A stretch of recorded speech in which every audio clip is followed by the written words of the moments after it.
This morning, as I walk outside and watch a baby bunny, hello, sweetheart, I want to talk about mental health and mental illness and what the differences are. I mean, we have a mental health awareness month, and it seems like we have 3 or 4 a year. And that's probably not true. We probably need to do that. But I'm just not sure how aware we are, as a society.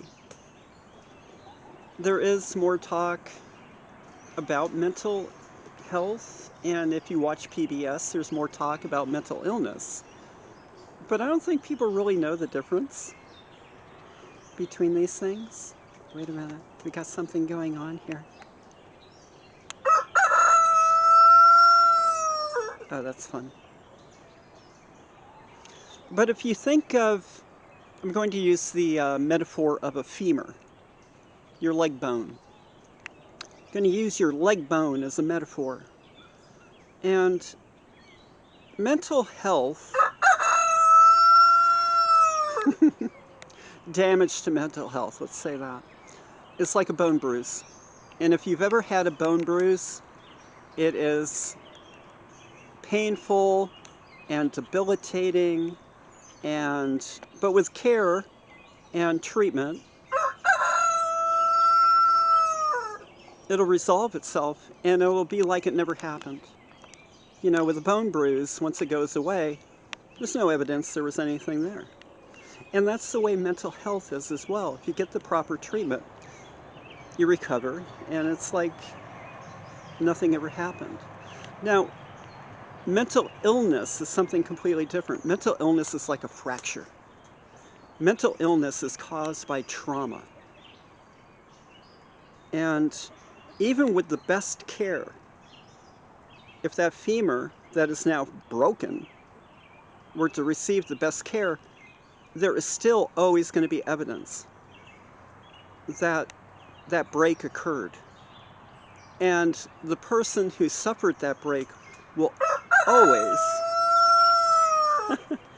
will always have issues from it, at least some. And typically, as you get older, as with that femur, that broken leg, it'll cause more issues as you get older. And that's mental illness. Yeah, that's mental illness.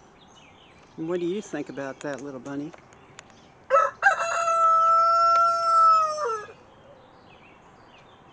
See, this baby bunny has neither mental health or mental illness issues. This baby bunny is very relaxed. Oh, there she goes. And these guys keep me sane. But what we don't do as a society is address mental health or mental illness very well. We, particularly with mental illness or mental health, we never think about the preventative. How do you prevent it? How do you prevent these issues? We don't think about that. What we do is address symptoms. After you've got it, now we will try to help you with it. And we will talk about, coping skills is what you're going to hear. And that's what this place is for me. It's a big, massive coping skills. But what I would rather have done, other than learn all these coping skills, is probably never to have developed my mental illnesses to begin with. Because my mental illnesses, as with a lot of mental illnesses, were caused directly by a society who's kind of fucked up and intolerant and just kind of assholes. And so at a very young age, I started developing first mental health issues that were never addressed. And then mental illnesses. My first break that can be documented, I guess, is 12 or 13. I developed bipolar type 1. Then I had another break and I developed schizophrenia. So now I got both those things. And I can't take medication for it. But, I didn't do those things to myself. It was because of trauma. And so now, as a coping skills, I have to put these damn things up. Because of all the damage done to me by a society who just really is kind of fucked up. I had to develop coping skills because I cannot function if I think I can be seen. Isn't that horrible?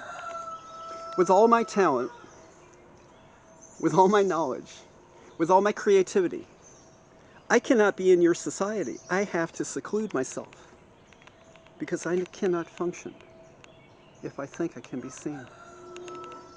And so once I was able to put this up and knew I could no longer be seen, my creativity just went boop. But all this is lost to you. All my ability is lost to you because you, as a society, are not doing the right things. You, as a society, are not following the golden rule. Do unto others as you would have them do unto you.